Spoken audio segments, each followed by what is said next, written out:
আমার Ranchi solo trip আজকে 22 তারিখ চালু করলাম বেলগাছিয়া মেট্রো স্টেশন থেকে। অনেক দিন আগে যখন অফিস যাতায়াত করতাম এই স্টেশনটা ম্যাক্সিমাম টাইমে এই স্টেশন দিয়েই যেতাম, স্টেশনে যাতায়াত ছিল। যাই হোক, এখান থেকে মেট্রো ধরে ধর্মতলায় নিজামে একটা চিকেন রোল একটু খিদে পেয়ে গেছিলো, বহুদিন বাদ খেলাম, বেশ ভালোই লাগলো। অনেক দিন বাদ নিজামের রোলটা খেলাম, একটু ডিফারেন্ট টাইপের বানায়, বেশ সুন্দর লাগলো। তারপরে আবার স্প্ল্যানেডের মেট্রো স্টেশনে নেমে এবারে গ্রিন লাইন মেট্রো, হাওড়া যাওয়ার মেট্রো। আর আজকেই শিয়ালদা হাওড়া চালু হয়ে গেছে, সেই কারণে মহাকরণ থেকে বিশাল ভিড় ট্রেনে হয়ে গেল। এবার হাওড়া মেট্রো নেমে এবারে উঠে এলাম মেন আমার ট্রেন ধরার জন্য ক্রীড়াযোগায়। আমার তো সিট যথারীতি সিনিয়র সিটিজেন কোটায় নিচেই পড়েছে, লোয়ার বার্থ। আরামসে বাড়ি থেকে আনা খাওয়া দাওয়া করে ঘুম। ভোরবেলায় 1 ঘন্টা লেটে ট্রেন পৌঁছলো মুড়িতে, একটু হাত পাগুলো ছাড়ানোর জন্যে। রাত্রে ঘুম তোই মোটামুটি হয়েছে, হাত পাগুলো ছাড়ানোর জন্য একটু মুড়িতে নামলাম। চাওয়ালাকে ডেকে 1 কাপ চা খেলাম। ঠিক আছে, ঘুমটা মোটামুটি ছাড়িয়ে নিলাম, কেননা এইবারে তো শুরু হবে আমার রাঁচি ভ্রমণের সবচেয়ে ভালো জায়গাটা, যেটা ট্রেনের দরজায় দাঁড়িয়ে এই দৃশ্য দেখা।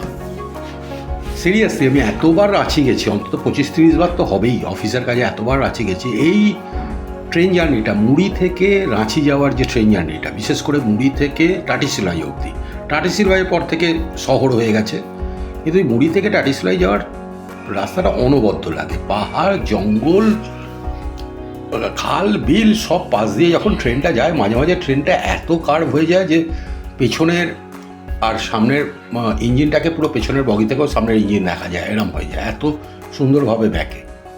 তা যাই হোক, রাঁচিতে নেমে আমার চমকের শুরু। কি ফলস যাব, রাস্তা দিয়েই দেখি পুরো ফলস বইছে, প্রচণ্ড বৃষ্টির চোটে রাস্তা ভেসে যাচ্ছে। যাই হোক, কিছুক্ষণ ওয়েট করে একটু জল নামার পর, তাও বৃষ্টি পড়ছিল, কোনো রকমভাবে ওয়াটারপ্রুফটা গায়ে দিয়ে, মোবাইলেও ওয়াটারপ্রুফ লাগিয়ে একটা হোটেলে উঠলাম। হোটেলে ফ্রেশ ট্রেশ হয়ে 8টার সময় আবার রাঁচি স্টেশন। 8:30 ট্রেন ক্যান্সেল ছিল, 9:10 ট্রেন এলো মুড়ি যাবার, মুড়ি নয়, আমি তো জোনা যাব, জোনা স্টেশনে। তো 9:10 ট্রেন এলো, এটা সম্ভবত খড়গপুর এক্সপ্রেস, মানে হাতিয়া খড়গপুর। যাবার সময় নামকুম স্টেশনের কাছে যে আমার চিরপরিচিত যে শুকনো সুবর্ণরেখা, সেই সুবর্ণরেখার চেহারা দেখে তো মানে চমকে যাওয়ার অবস্থা। এগুলো পুরো ছাপিয়ে গেছে নদীর জল, এত বৃষ্টির চোটে। তারপরে আস্তে আস্তে এবারে এলো টাটিসিলাই, আমার পুরনো জায়গা, যেখানে যাওয়ার সময় এখানেই নামতাম। তারপরে টাটিসিলাই ছাড়ার পর কিছুক্ষণ পরেই এসে গেল গঙ্গাঘাট স্টেশন। এই স্টেশনটাও আমার খুব সুন্দর লাগে, কেননা এই অঞ্চলের মধ্যে গঙ্গাঘাট স্টেশনের কাছেই জঙ্গলটা হচ্ছে ডেন্স, পুরো ফরেস্টটা গঙ্গাঘাট স্টেশনের কাছে। এখানেও একটা সনম ফলস বলে আছে, কিন্তু এই বৃষ্টিতে বড্ড ওটা খুবই আনকমন জায়গায়, এবং মানে লোকাল লোক ছাড়া যাওয়া একটু রিস্ক, মানে রাস্তাটা খুবই খারাপ। কোনো রকম পুরো পাহাড়ের গা দিয়ে আলপথ দিয়ে হেঁটে হেঁটে নামতে হয়। আমি যা ইউটিউবে যা ব্লগারদের কাছ থেকে যা দেখেছি, 2-1 এখানকার লোকাল ব্লগারদের, ওটা একা যাওয়াটা একটু মুশকিল। তারপর আর কি এসে গেল আমার প্রতীক্ষিত জনা স্টেশনে নামলাম।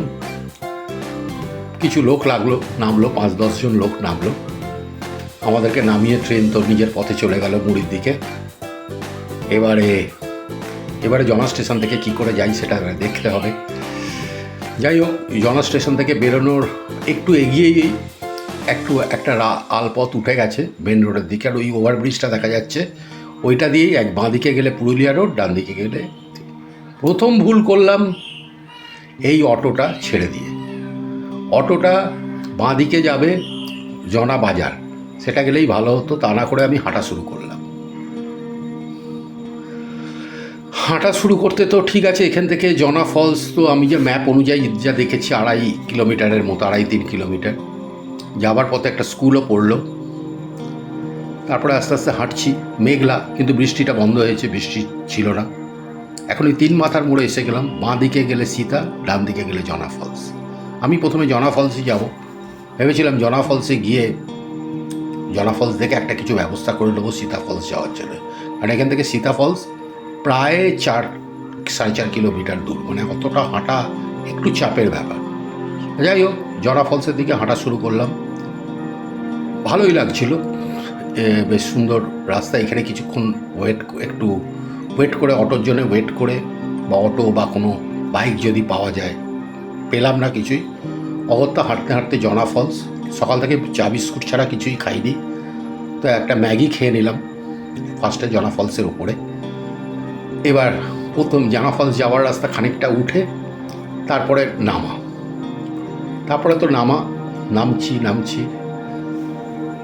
তার মধ্যে চলে এলো বৃষ্টি। আবার ওয়াটারপ্রুফ গায়ে, মোবাইলকে ওয়াটারপ্রুফ পরানো হলো, মোবাইলের ওয়াটারপ্রুফ পরানোই ছিল, নইলে তো জল ঢুকে যাবে। এবারে নামতে শুরু করলাম। বেশ অনেকটাই দেখলাম, বেশ কিছু সিঁড়ি আছে, যদিও হুড্রু যা শুনেছি হুড্রুর থেকে কম সিঁড়ি, কিন্তু জনাটাও আমার কাছে খুব কম একবারে লাগলো। ওটা মানে হাঁটতে হবে, অনেকটাই নামতে হয়, তবেই ফলসটা দেখা যায়। ওপর থেকে জনা ফলস কিছুই দেখা যায় না। তা যাই হোক, আমি তো জনা ফলসে এখানে প্রাকৃতিক দৃশ্য মাঝে মাঝে দেখছি আশেপাশে আর নামছি, কিন্তু একটা জিনিস 20 বছর আগে, 40 বছর আগে যে জনা ফলস দেখেছিলাম তার সঙ্গে এখন আমূল পরিবর্তন হয়ে গেছে। ফলসটা হয়তো একই আছে, কিন্তু আশেপাশের জায়গা, সেই অরণ্য ব্যাপারটা এখন কিন্তু আর নেই, সেই জঙ্গল ব্যাপারটা এখন আর নেই। এখন অনেকটাই মানে আধুনিকরণ হয়ে গেছে। যাই হোক, কিছু করার নেই, সব সময়ের সাথে সাথে সব কিছুই তো পরিবর্তনশীল। তা আরও খানিকটা নেমে জনা ফলসের কাছে পৌঁছলাম। আজকে শনিবার থাকার জন্য, আজকে 23 তারিখ শনিবার, তো একটু জনা ফলসে অল্প বিস্তর লোকাল টুরিস্টদের ভিড় ছিল, কিছু পর্যটক এসেছে। তবে ফলসটা দেখে আমার মন ভরে গেল। বর্ষাকালে এই ফলসগুলো, রাঁচির ফলসগুলো বর্ষাকালে যা অপরূপ হয়ে যায় বলার কথা নয়, ভয়ঙ্করভাবে জল পড়ছে। এটা তো খালি চোখে না দেখলে ফটোতে তোলা যায় না। যাই হোক, এবারে জনা ফলস থেকে বেরিয়ে ওপরে উঠে এবারে সীতা ফলসের দিকে বৃষ্টি শুরু হয়ে গেল। কোনো বাইকওয়ালা প্রথমে যেতে রাজি হয়েছিল, কিন্তু এই বৃষ্টির জন্য কোনো বাইকওয়ালা যেতে রাজি হলো না। তো জনা ফলস থেকে টোটাল সীতা ফলসের দূরত্ব প্রায় 5 কিলোমিটারের কাছাকাছি। আমি দেখলাম যে পদব্রজ ছাড়া কোনো উপায় নেই, হাঁটতেই হবে, কারণ ওইখানে গাড়িগুলো খুব একটা দেয় না, আর লিফট দেয় না, দিতে চায় না। আসলে নানা রকম ডিস্টারবেন্সের জন্য ওরা বিশেষ করে সোলো থাকলে তো দেয়ই না। তো এইভাবেই যাচ্ছি 1 কিলোমিটার পিছিয়ে, ওই পিছনের এটা থেকেই দেখা যাচ্ছে 1 কিলোমিটার পিছিয়ে এগিয়ে এসেছি। যাই হোক, সীতা ফলস পৌঁছে, সীতা ফলস নামাটা খুব বেশি নয়, জনা ফলসের হাফই বলা চলে, হাফেরও কম। ওপর থেকেই আওয়াজ পাওয়া যায় জনা ফলস, এই সীতা ফলসের জায়গাটা, কিন্তু মানে পারিপার্শ্বিক জায়গাটা সীতা ফলসের জনা ফলসের চেয়েও কিন্তু একটুখানি আদিমতার ছোঁয়া আছে। যাই হোক, এটা দিয়ে নামতে নামতে আবার সেই একই নামা এবং তারপরে ওঠা। এইবারে কিছুটা নেমেই, হাফের একটু বেশি নেমেই জনা ফলসের দর্শন, এই সীতা ফলসের দর্শন পেলাম। এবং এখান থেকে আরেকটু নেমেই সীতা ফলসটা পুরো দেখা যাবে। আর একটুখানি যেতে হবে, প্রায় চলে এসেছি। সীতা ফলস জায়গাটা সত্যি খুব সুন্দর। জনা ফলসের মতো অতটা বড় নয় সীতা ফলস, উচ্চতা আমার মনে হচ্ছে একটু বেশি জনা ফলসের চেয়ে, এবং স্বাভাবিকভাবেই বর্ষার জন্যে প্রচণ্ড গতিবেগে জল পড়ছে। এইসব করতে করতে প্রায় 3টে বেজে গেল। তো আমি ওপরে উঠে এলাম, 4টেয় তো ফলস বন্ধ হয়ে যাবে। যাই হোক, একটা আমার উপকার হয়েছিল, এই দুজন যে এনাদের সাথে আমার গতকাল রাত্রে ট্রেনে আসার সময় আলাপ হয়েছিল, তা এরা আমাকে লিফট দিল। এরাও বলেছিল রাঁচি অবধি নিয়ে যাবে, বাট আমি ঠিক রাজি হইনি, কারণ এরা সদ্য বিবাহিতা, এদের মধ্যে যাওয়াটা ঠিক নয়। তো আমি এই জায়গায়, আমি এই যে ব্লু লাইন দেওয়া যে জায়গাটা, এইখানে আমি নেমে পড়েছিলাম। আর আমাকে যেতে হবে এই বেগুনি কালার যে জায়গাটা, সেটা হচ্ছে গৌতমধারা। গৌতমধারা যা স্টেশন, এইখান থেকে গৌতমধারা স্টেশন যাওয়ার একমাত্র উপায় হচ্ছে ট্রেন লাইনের ওপর দিয়ে যাওয়া। কিন্তু যাওয়াটা খুব রিস্কি। এর মধ্যে গেল আমার মোবাইলের ব্যাটারি ডাউন হয়ে। তা আমি দেখলাম যে ট্রেন লাইনের উপর দিয়ে যাওয়াটা আমার পক্ষে বেশ কষ্টকর, এবং উল্টো দিক থেকে ট্রেন এসে গেলে তাড়াতাড়ি পড়ে গিয়ে হাত পা ভাঙবো বা ট্রেনে কাটা পড়বো। তো দুটোর কোনোটাই আমার কাছে খুব একটা সুবিধাজনক মনে হলো না। তো আমি জঙ্গলের মধ্যে দিয়ে হাঁটতে হাঁটতে মোটামুটি ট্রেন লাইনটাকে নজর রেখে এইভাবে গৌতম ধারার কাছে একটুখানি ট্রেন লাইনে উঠতেই হলো। এই ফটোগুলো আমার তো মোবাইল নয়, এটা অন্য একটা পথ চলতি লোকের মোবাইল থেকে, একটা ছেলের মোবাইল থেকে তুলে তারপরে নিলাম, আমার মোবাইলে ট্রান্সফার করে নিলাম। গৌতম ধারাতে এসে আবার মোবাইল চার্জ করে সব কিছুই করে তারপরে গৌতম ধারা থেকে অনেক ট্রেন গৌতম ধারার উপর দিয়ে গেলেও 5-6টা ট্রেনই গৌতম ধারাতে দাঁড়ায়। তো এই বিকেলের এই ট্রেনটা যেটা বর্ধমান থেকে আসছে, না বর্ধমান বা কোথা থেকে আসছে, খড়গপুর, সেই ট্রেনটা উঠে অবশেষে ক্লান্ত শরীরে রাঁচি এসে পৌঁছলাম। আর কোনো রকম আমার শরীরে শক্তি অবশিষ্ট ছিল না যে ভিডিও তুলি। তো সকালবেলায় হাওড়া নেমে আমার যাত্রা শেষ করলাম। এইবারে মেট্রো স্টেশনের কাছে দাঁড়িয়ে একটু চা খাবো, চা খেয়ে পেছনে মেট্রো দেখা যাচ্ছে, উঠে বাড়ি।